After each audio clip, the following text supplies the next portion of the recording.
Good morning, everyone. My name is Gina Ligon. I'm the director of NCITE. Welcome to today's webinar, Combating Terrorist Use of Explosives in the United States. I'd like to start off this webinar by just reminding everyone of the importance of this topic. Those of us who are watching the news right now, especially the people in this community, recognize that while Saturday's assassination attempt was incredibly disturbing for our country, it could have been far worse. If you have been following the news, you've seen that were at least two improvised explosive devices in the individual's car, and the individual also had a detonator on his person. So while the assassination attempt on the former president was incredibly distressing for our country, what had been planned with a domestic terrorist use of an explosive device could have been far worse. And so that's why we're here today. Everyone on this call, and there are about 300 of you who have registered, are here to learn about how we can combat terrorist use of explosive devices in the United States. My job is simply to introduce our esteemed panel and get out of the way so that you can ask them questions. And so my goal today is to introduce this project by way of introducing the people who were most instrumental in making it happen. So this was RDT&E report, Research Development and Technology Advancement report that we did on behalf of Department of Homeland Security, that it involved far more, everyone in the interagency that is associated with the counter-IED mission. And so what we did is we worked on this future-facing report that is looking at what are the priorities for the next 10 years of how to combat terrorist use of explosive devices in the US. Now, this project's really symbolic of NCITE for a few different reasons. Number one, it's interdisciplinary. So you'll see the team that was constructing this project were political scientists, criminologists, chemists, psychologists, all types of people that were used to draw upon their expertise in the academic community to be able to understand terrorist use of improvised explosive devices. But it also drew upon the interagency. So we really see ourselves at NCITE as an ability, because we sit in this academic home, as a connector of all the people that were part of the C-IED mission across the interagency. And so you're going to hear from two different very important agencies today, but when you look at the report, you'll see that we tried to get everyone at the table, the proverbial table. We actually did have some physical workshops together where we tried to bring together the interagency, everyone who's focused on this counter-IED mission to work together. There were over 20 departments, agencies, and organizations involved in the US government in this report. And then finally, this report's future-oriented. So this report does not recount terrorist use of improvised explosive devices over the past 10 years, but instead it projects what they're going to do going forward. We have this as a very strong value at NCITE, that we need to skate where the puck is going, to give you a hockey analogy. And that's exactly what this report aims to do. So with that, I want to go over a little bit of housekeeping about what you're going to hear in this report. So today in this webinar, we have three incredible speakers that I'm very excited to be able to announce and introduce to you all. If you have registered, your audio video group chat have been turned off just so we can focus on the speakers and their content, but we do have a way for you to enter your questions into the chat. And my job as moderator is to make sure that we have enough time for your questions to get asked of these esteemed people who are going to be presenting their work. Finally, this event's going to be recorded and it will be posted to the NCITE website. So you can share it later if you'd like to. It'll also be on our YouTube channel. The other piece about this event is that it really is just supposed to be a snapshot of what really is the primetime show, which is the report. So we have available on our website the new RDT&E Research Challenges of Combating Terrorist Use of Improvised Explosive Devices, available for download on our website right now. So we're really eager to share it with you all. We're really proud of it and hopeful that you will find it a resource for yourself going forward. So without further ado, we have three speakers. The first is Kirk Yeager. He's from the FBI. I'll give you a little bit more about his bio when we in just a moment. The second will be Jason Stewart. He is from CISA's Office for Bombing Prevention, and the third will be Austin Doctor. He is the lead author on this report and the study's principal investigator. So first, let's introduce you to Kirk Yeager. So Kirk Yeager, or Dr. Yeager, for those of you who know him well, is the chief explosives scientist for the FBI. He has an esteemed career. Kirk, is a chemist by training, and also has his Ph.D. from in inorganic chemistry from Cornell. He has been in this community and a leader of this community for many years, and we're very excited to have him share some of his thoughts. Right now, he's the FBI's chief explosive scientist. He's been involved in the postmortems of every IED that the FBI has touched, at least since 2008. And we're just really thrilled to be able to have him here to speak and share his thoughts on the counter IED landscape. So without further ado, Dr. Yeager. Thank you. Am I audible? Perfect. Thanks. Great. Thanks. I appreciate the invitation to this. I have a couple of quick opening remarks. I apologize. I've been fighting technology all morning, so I'm going to try to do something a little bit off the cuff here. I'm going to set a stage talking about the change in the landscape with the typical things we talk about in law enforcement, which is means, opportunity, and motive, quite frankly, because that's what's required when you're going to conduct an attack. Now, motive pretty much is universal, and it has not changed in centuries in many ways. Most of what we see when people are actually bombing high-value targets or actually trying to induce a lot of carnage is they're in a David and Goliath situation where they feel that something integral to them is being oppressed by a greater power, and they have to lash out with bombings. And in the 2000s, when we were engaged in conflicts in Iraq and Afghanistan, obviously the U.S. became a target and our allies became a target for the people in those regions and anyone who sympathized with those folks. So AQAP, ISIS, Al-Shabaab, all these groups basically had a following, and basically folks who followed their ideology basically were motivated to attack us. Obviously, the theater operations have wound down, but unfortunately, with the United States, as mentioned earlier, we find ourselves in a divisive political climate where both the left and the right have lost faith in the government and see us in many ways as an adversary. So whether it is the summer where we had our cities burning, the current political discontent with the domestic violent extremists, we've seen an uptick in Molotovs and pyrotechnics on one side, the other side's guns and explosives. But it's all the same motive. It's all the same belief in the people who are conducting these bombings that something is wrong, something is threatening, something integral to themselves. And whether that is their religion, whether that is culture, their beliefs, their value system, they feel that they have to lash out with the use of IEDs. So motive is universal and hasn't changed. It shifts from group to group. The group that feels hard put upon might change, but the motive is timeless, which brings us to means. Means comes down to two things. How can someone conduct a bombing? Well, there's two things that stand in their way, or two barriers that have to be overcome. You have knowledge and you have materials. So how bright, how innovative, how creative are the individuals, our individual who wishes to conduct a bombing, and what can they get their hands on? Those are the two things that are going to drive and enable someone who has the motive to commit a bombing to then move forward to try to produce the IED. And quite frankly, the knowledge barrier is gone. There used to be a time when you'd have to go out there and work a great deal harder to find the information and how to make bombs. And I don't want to go on the whole internet, but what I will say is the internet obviously has enabled, but it has changed over time as well.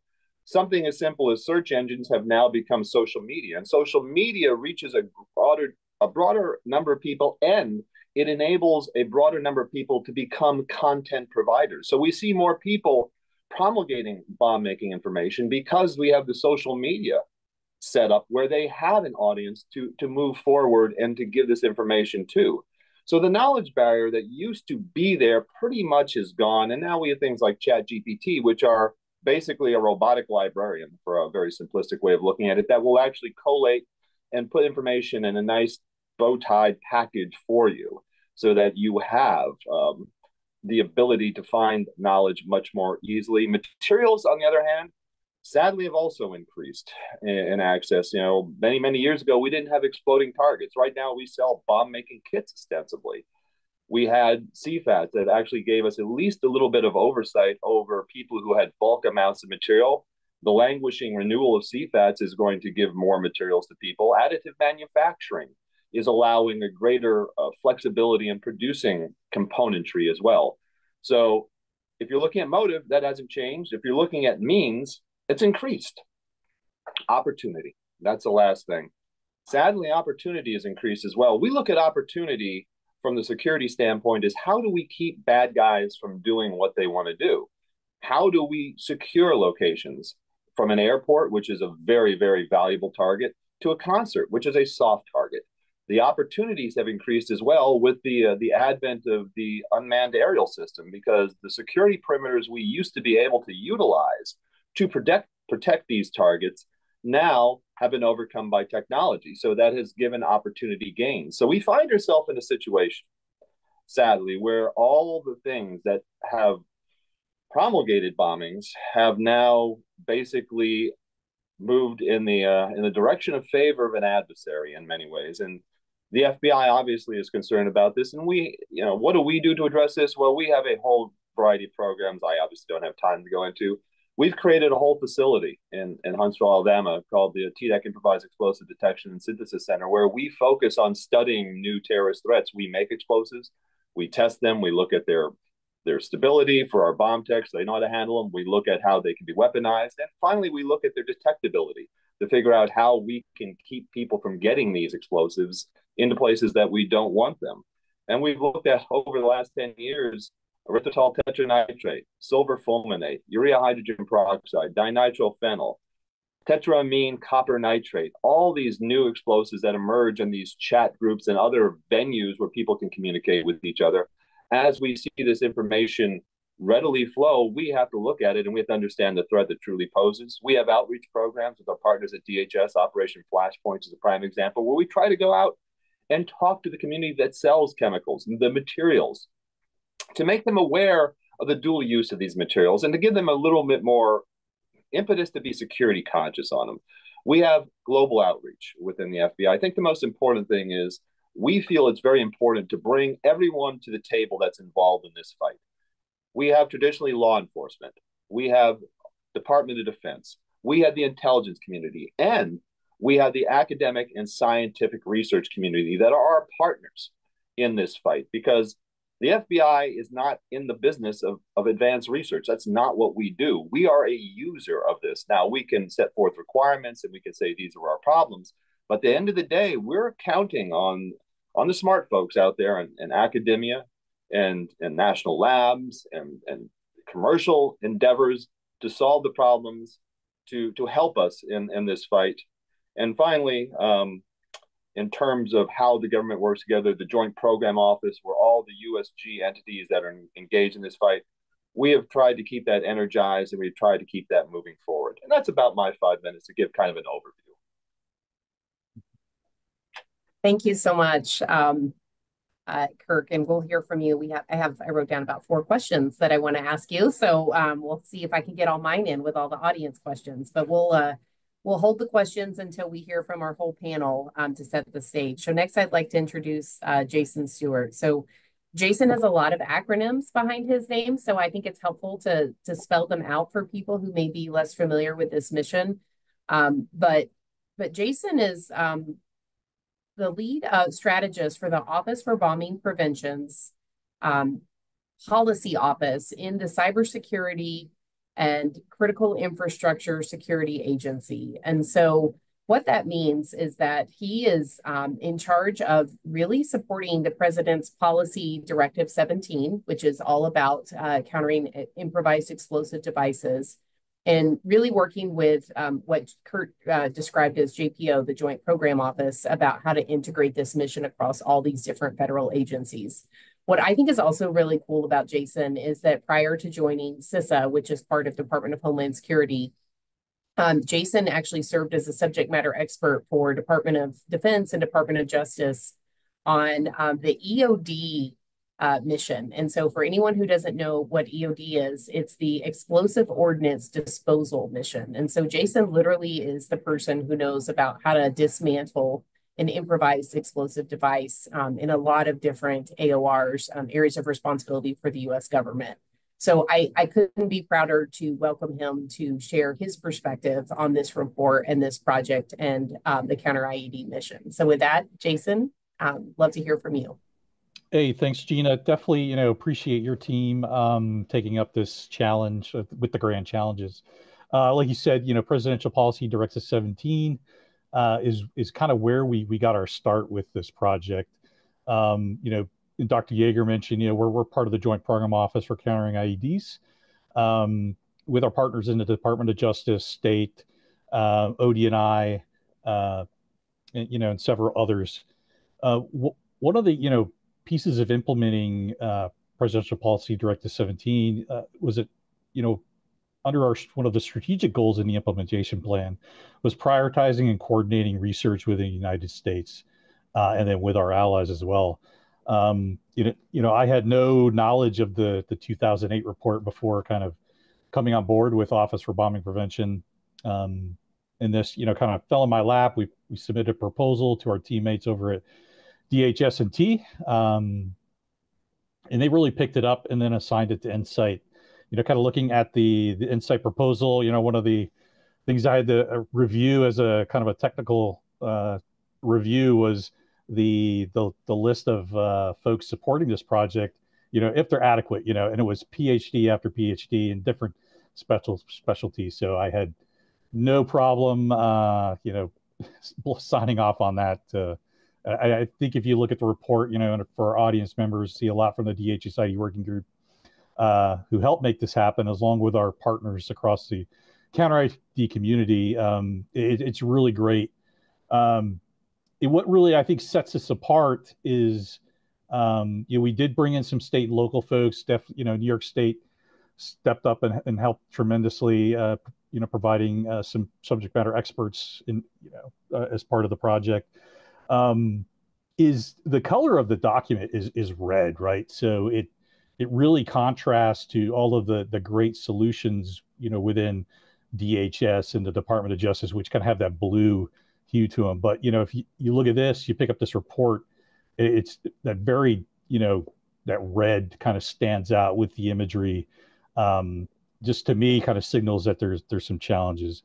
As we take this document, the Office for Bombing Prevention has stood up a technical assistance branch. And then part of that branch, we have a technology section.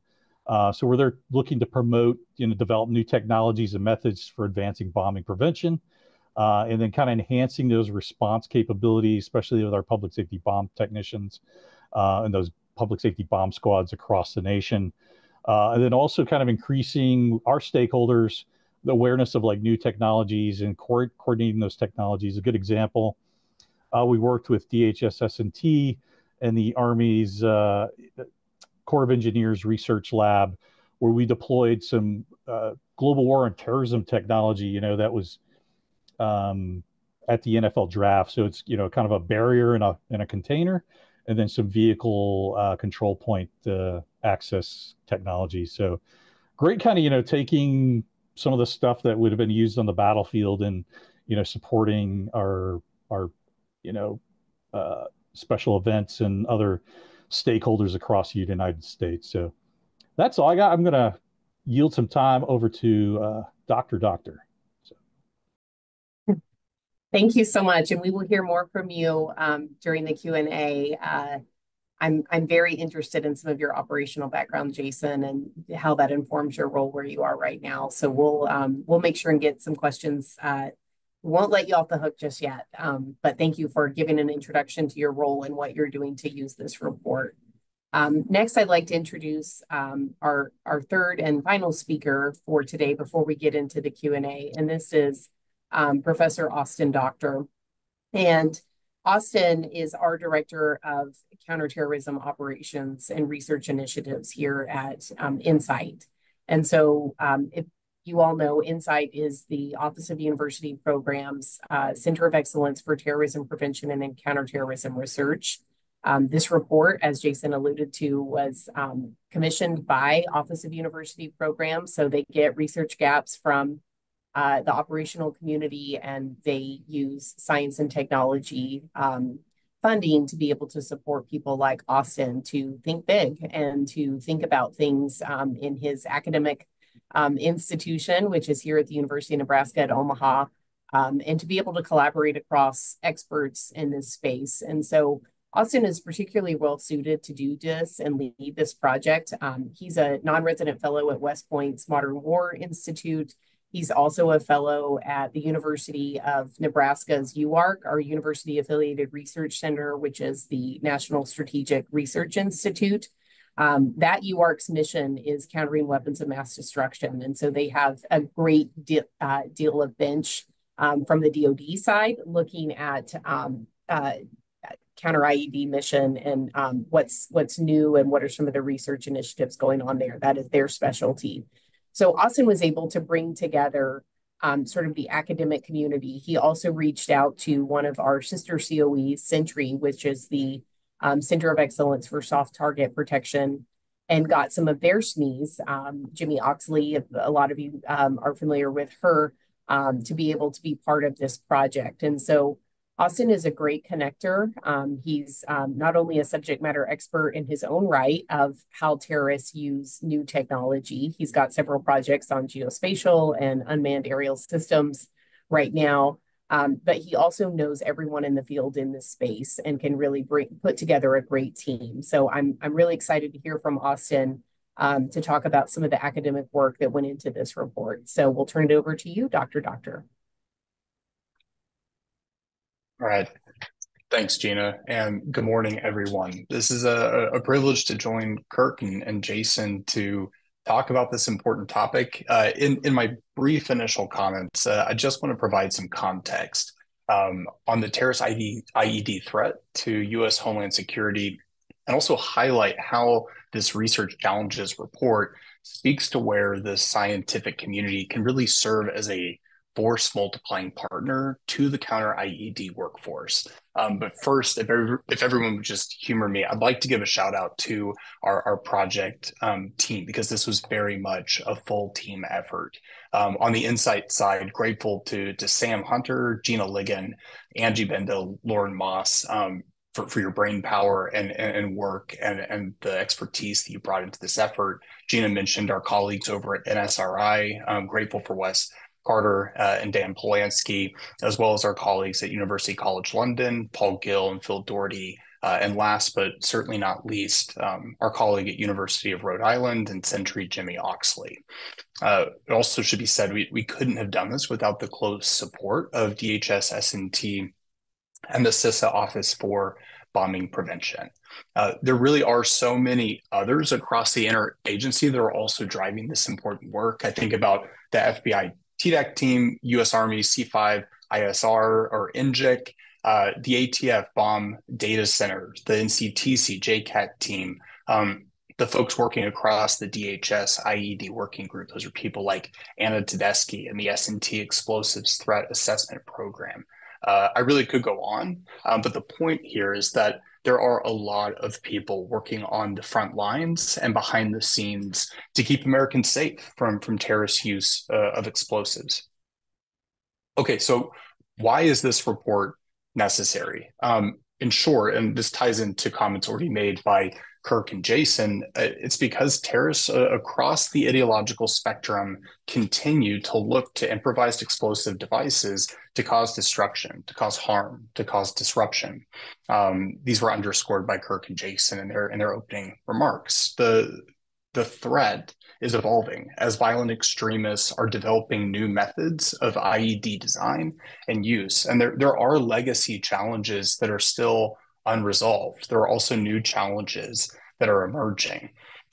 Also, there are quite a few government entities that have equities in this mission space, thinking about law enforcement, intelligence, and defense. And so this report is also meant to help aid efforts to synchronize and deconflict the array of those RDT&E efforts that are funded across the the U.S. government. Unfortunately, the IED threat is alive and well. I saw one report that recounted that just in the first half of 2023, we saw more than 600 IED incidents worldwide across 30 different countries.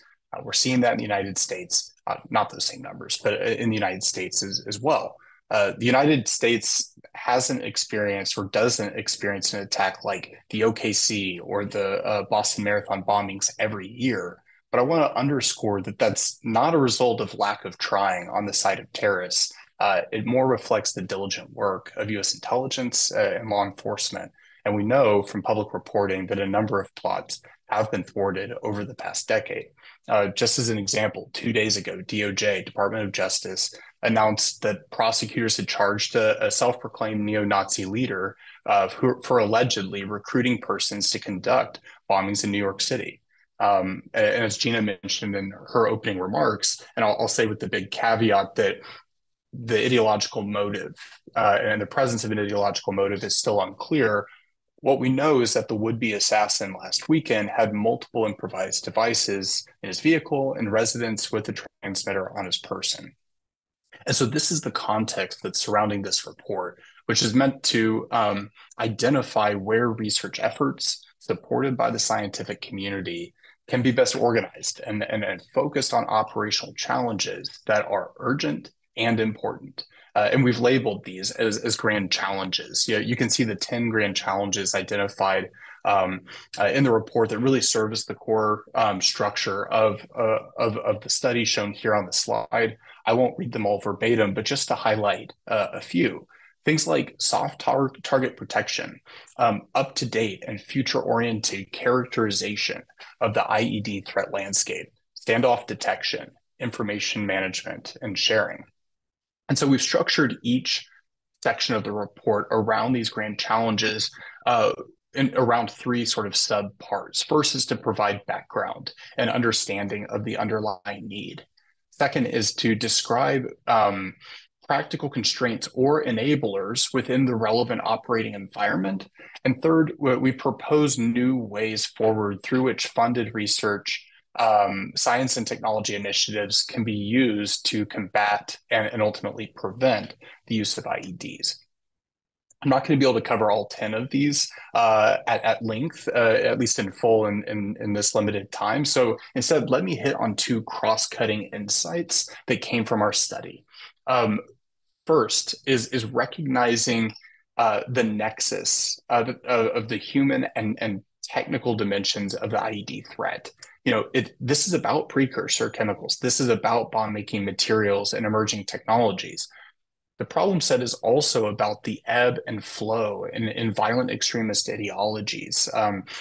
Kirk mentioned motive, right, as a critical dimension here. Also ebb and flow in recruitment profiles or shifts in radicalized human networks. And so just as the mission is an interagency partnership, the scientific community also needs to be interdisciplinary. We need chemists. We need electric engineers, digital forensics experts. We also need behavioral psychologists, sociologists, I'll say even political scientists, to understand the multiple facets of this problem set and related threat vector.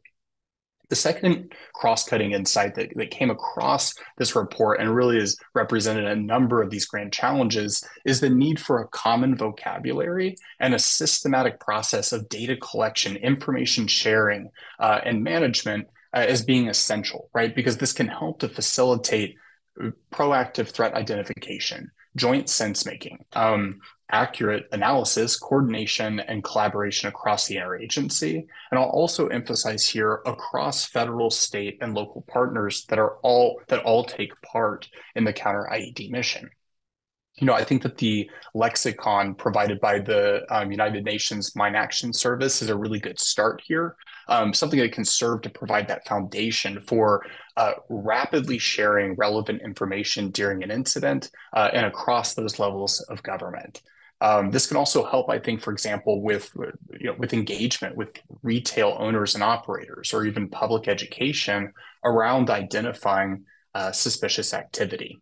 I'm looking at the clock, and I want to be respectful of our time, and more importantly, get into the discussion and the Q&A to learn more from Jason and Kirk's insights. So to wrap up, I'll just say that I'm grateful to DHS S&T, to CISA-OBP for entrusting this important work to NCITE, and eager to continue our discussion to dig deeper in the Q&A.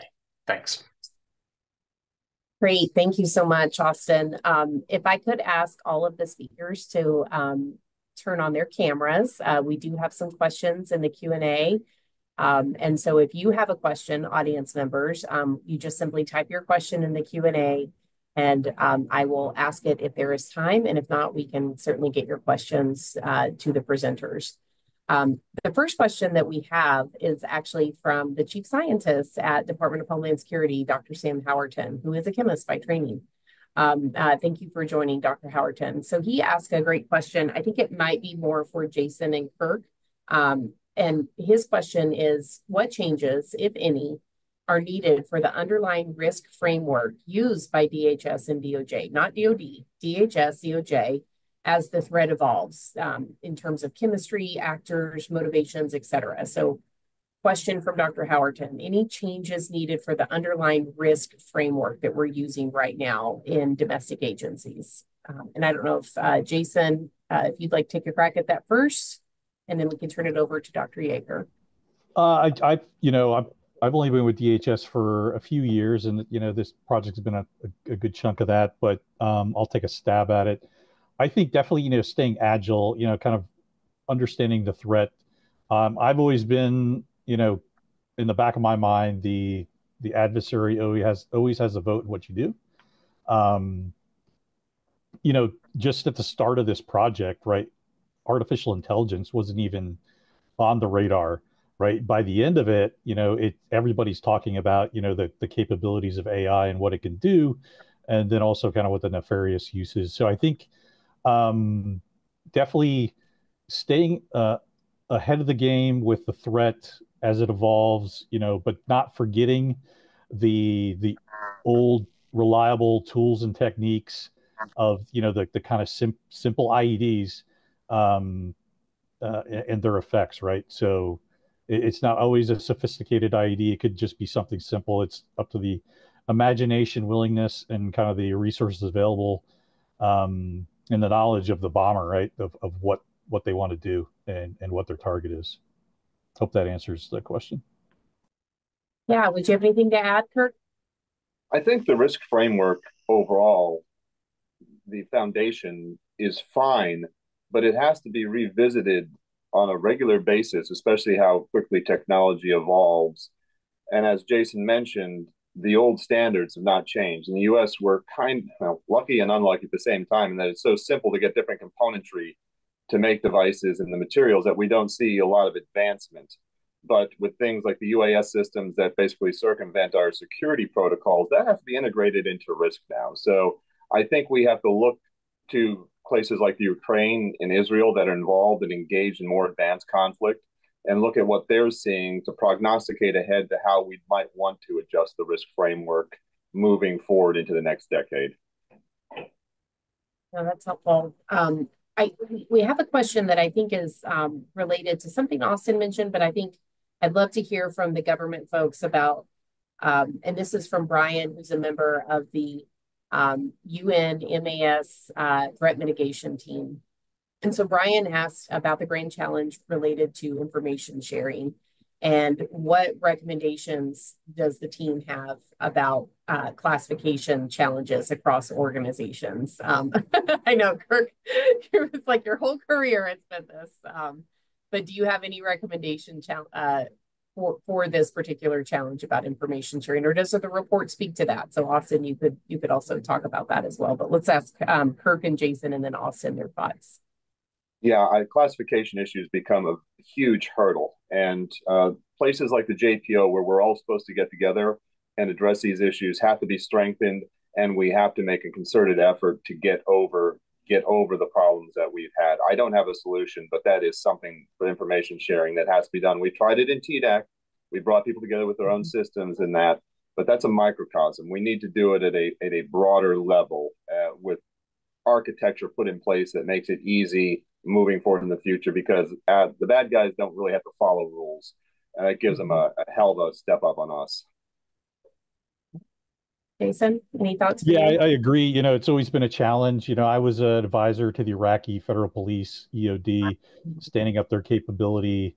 They would give me IED components, remnants of IEDs that they rendered safe. I would hand them over to the U.S. and I would get, a secret no foreign report back, which I could not share with the guys who, responded to the IED. So put me in a bad spot, put the U.S. in a bad light.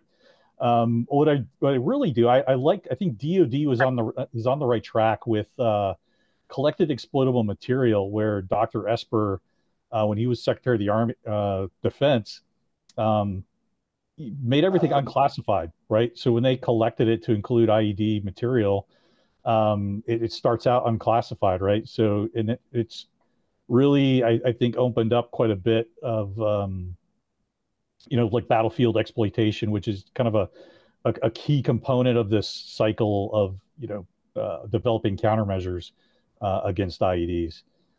So I think DoD is really kind of maybe leading the way, where they have a group, a community of interest that gets together, looks where those friction points are in policy, standard operating procedures, and things of that nature. And I think we're trying that with the JPO. It's just a constant issue. We're actually, we got a tasker from across DHS to look at, maybe proposals. We looked at the new National Security Memorandum 22 for critical infrastructure.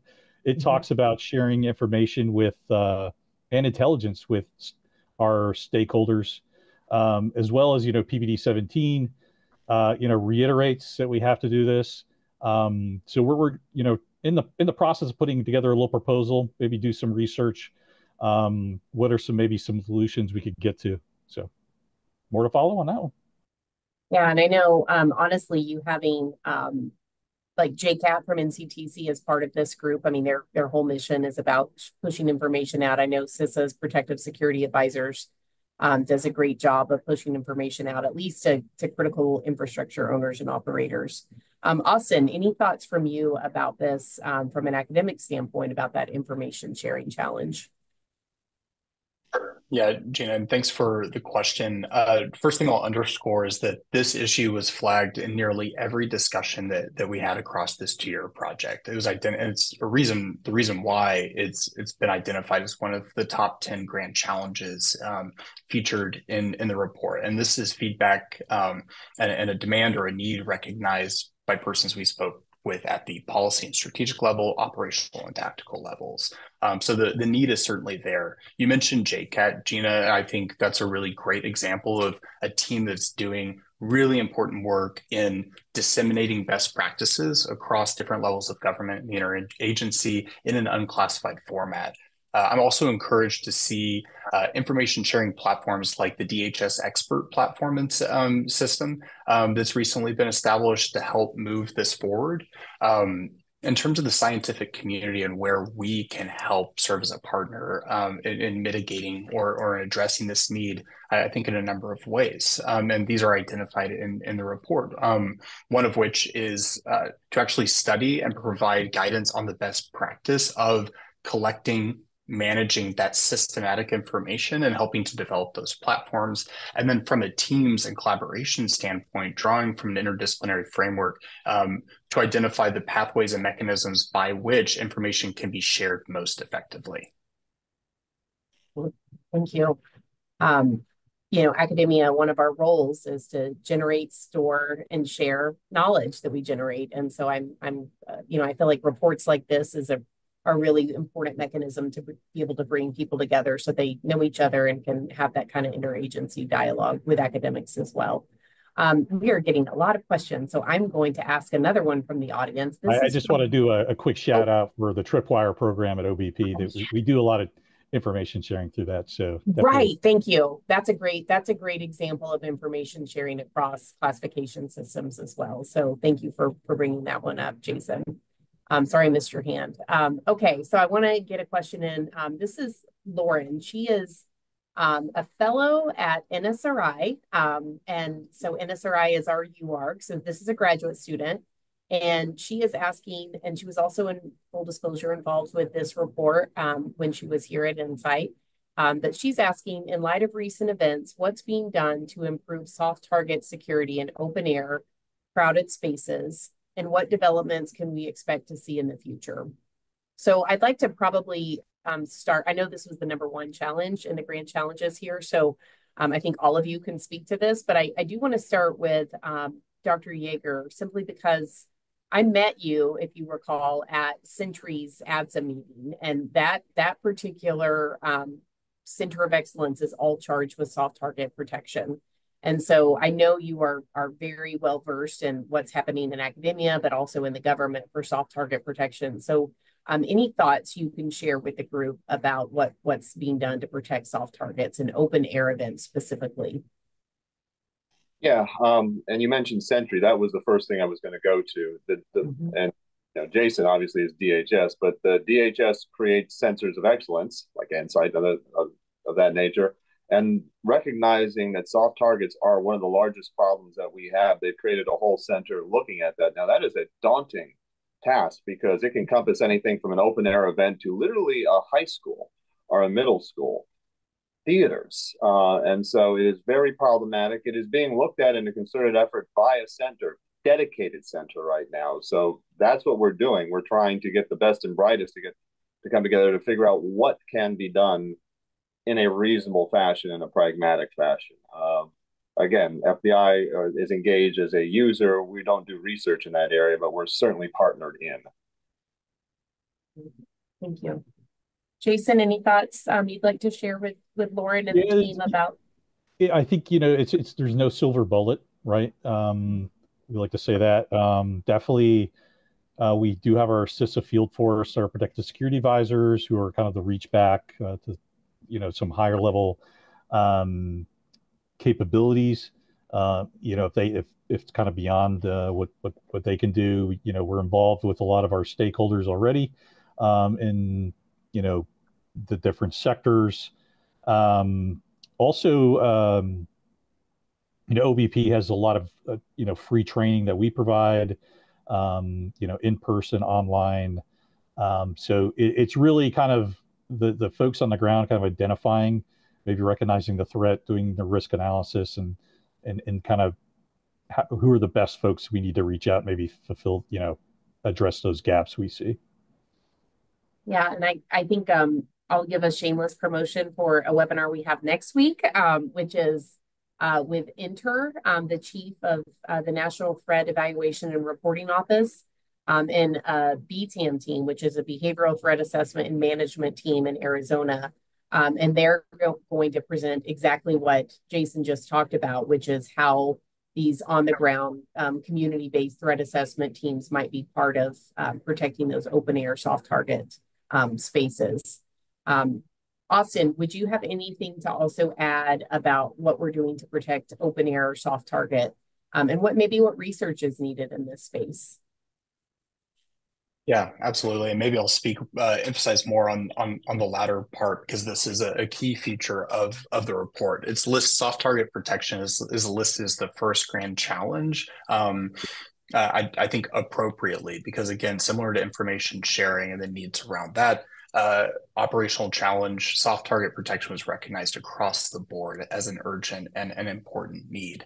From an academic perspective, I think nothing reflects this sort of dual nature of needing to resolve enduring challenges while also positioning ourselves and the mission community to anticipate and proactively mitigate emerging challenges than the soft target protection space.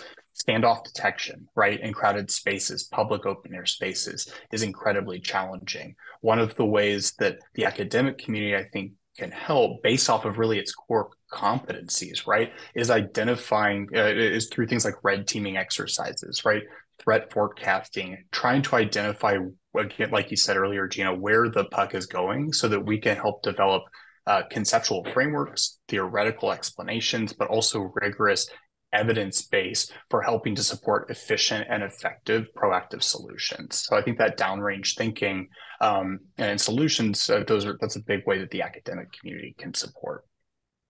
Yeah, malevolent creativity, right? And so to speak with Kirk Yeager's earlier example about the adversaries are getting more creative. And so what can we do to help counter that? So thank you for that. I have a question here from John Cantor. So John, hi, John. He used to be at NCTC and he was over the homegrown violent extremist branch. So people who were inspired by sloppy jihadist ideologies, but were U.S. persons and what kind of activities they were doing. So John has asked a great question that I want to get our government partners input on here first. The U.S. government has spent the better part of the last 30 years since Oklahoma City protecting against vehicle-borne attacks from IEDs. So, you know, thinking about bollards, access control, et cetera. And then after 9/11, airborne attacks became the primary focus. But they've been limited with small aircraft being used since 9/11. Given the expected increase in the use of air mobility technology for both cargo and passengers, I'm thinking he's talking about UASs here, what do you expect we will face from this increasing new dimension of this threat? So Jason or Kirk, any thoughts about that? And I know that UAS technology was one of the grand challenges in the report. So Austin, you may have some input as well on this one. Yeah, I'm not well versed in kind of the current policy and what, you know, I know there are some efforts to get counter UAS systems into the hands of state and locals. I know they're, you know, NYPD has a team that does detection. But, you know, the actual countering, that's, you know, some legalities with that. I think really a big challenge, you know, I run the counterterrorism track at the Homeland Security Conference. And one of the challenges is some of these communities that don't have any capability, right? So how do I'm having an event, what can I do to prevent, you know, a UAS from entering like an area? You know, I think there's some good lessons learned from the disaster consequence management side of things. I know like one of the universities in Florida has a program where they actually had it like an air boss, I think, kind of did some overwatch. They had their own drones up looking for other drones. I think this is with the two apartment buildings that collapsed in, I think, Miami. They had a lot of, you know, curious folks with drones would come over. So it's really kind of, you know, what low cost, you know, things folks can leverage, you know, walking around the perimeter, you know, identifying potential launching points, you know, things of that nature. I don't think we're going to have a solution anytime soon for you know, a superior kind of counter system. So hope that answers the question. Yeah. Kirk, any ideas from you about advancements in UAS? Yeah, and we mentioned, obviously, it is one of the grand challenges for a reason. And it's going to require true partnership between us and the commercial industry, because I can envision a time where the USG works with them and says, all right, we're going to have a beacon that you can buy that will communicate with all UAS systems. And if you have something going on, you put the beacon out and it will automatically turn anything coming at you around. I mean, that's the kind of eventually going to be needed. That's predicated, however, on people being motivated to put the money in, put the time in, and do the partnership. And sadly, there's a long history across the world of people not doing that until something tragic happens. But there should be technology that would enable us to do that. It's going to require the impetus for us to research, develop, and deploy it. Yeah. Austin, what are your thoughts? What would you add on this? Yeah, so really important issues. Kirk mentioned this is why it's featured as one of the 10 grand challenges in the report. And we know that this is already a threat, right? FBI Director Wray testified to Congress that they were already investigating multiple instances of small UAS aerial vehicles being used to deliver explosives, either as plots or in pre-attack planning. So we know that this is an issue. Kirk mentioned means and opportunity, right, as part of our threat assessment framework. From a means standpoint, in terms of that knowledge necessary to use these systems, skills, the barriers to entry are becoming lower and lower as these operating systems become easier and easier to use, even for untrained persons. On the material side of this, as this market continues to grow, it's also going to become likely more accessible, both in the points of contact or points of retail access, but also financially as these systems become more affordable. And from an opportunity standpoint, as these systems can take a larger payload or carry a larger, transport a larger in terms of heavier load and for a longer period of time, it opens up new opportunities to even further circumvent existing security protocols, as Kirk mentioned earlier. And so my concern to the question is that, first of all, the unmanned systems problem is already here. The specific advancements that are referred to in the question also suggest to me that the volume of the threat will continue to increase and the scale of the related risk should also go up, making this both an urgent and important requirement that the scientific community should address. And, I would just put a shameless plug in, John, for the new project that we will be kicking off for year 5 of NCITE with Towson University, that's looking at terrorist use of UASs, both in metropolitan areas, specifically in the DMZ there, but also in rural areas. So we're also going to look at it as it relates to agriculture as a part of critical infrastructure. So we stay tuned. Please reach out to us. Stewart is the PI for that one, and he can talk about that as well. So we are, unfortunately, at the end of this amazing session, and I just wanted to give each of our speakers 1 to 2 minutes to give a final thought for us to be able to close this out. And so we'll start off, we'll go in reverse order and start off with Austin Doctor, and then we'll hit Jason, and then we'll close it out with Kirk Yeager as sort of our final words about this report or anything with the Counter IED Research Priority Mission. So Doctor, if you could go first. Sure. Thanks again, everyone, for your time, for your attention, and joining us today. Bottom line, I guess not up front, but bottom line here is that the IED threat to U.S. Homeland Security is real, is persistent. Some of the related threat vectors in this space are enduring, right? They're known, but they're unresolved. Some of them are newly emerging. These are new challenges that are coming up and over the horizon. And so there are, across these, I think, a number of critical areas where the scientific community can support the mission community in mitigating these threats. And that's really what this report, that's what this project and initiative is all about. I'll say it's been a privilege to lead this effort with our team. We look forward to continued engagement with our teammates and our partners in the mission community. And Jason, I'll hand it over to you. No, thanks, Austin. I think my camera has called it a day.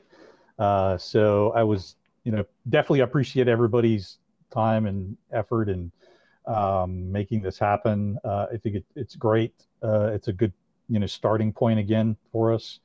And definitely, if you are interested this summer, some required reading material, I recommend The Bomb Doctor by Dr. Kirk Yeager. You can get it on Amazon. So I'm not being paid for that endorsement. And that's all I got. I'll pass it over to Dr. Yeager. Thank you for that shameless plug, Jason.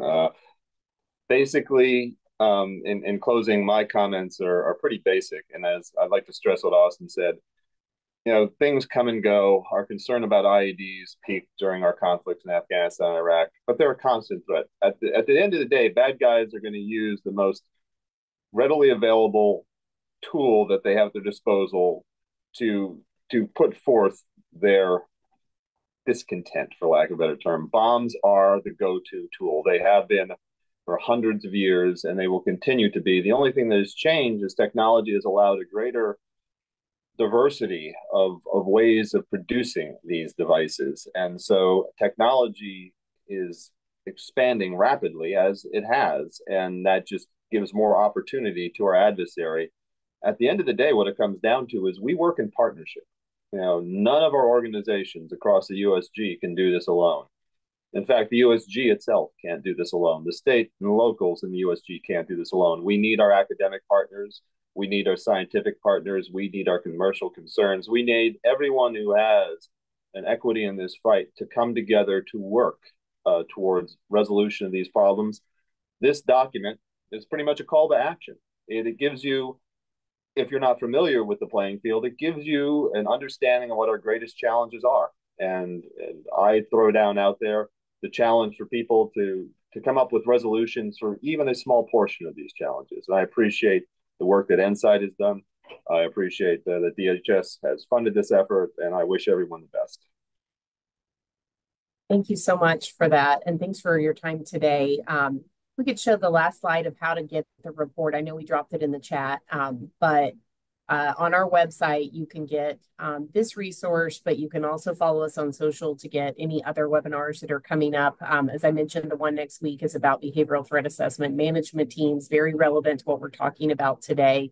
The other piece is that we are going to have a targeted RFP, request for proposals. So any researchers that are out there that will be released in the next 2 weeks. And it has some of the questions that are in the grand challenges. So we're going to put some money behind getting academia to respond to these challenges here at NCITE, and hope to see your proposals on how to help support people like Kirk Yeager and Jason Stewart in the whole counter IED community. So thank you so much for joining today, and we will see you next week.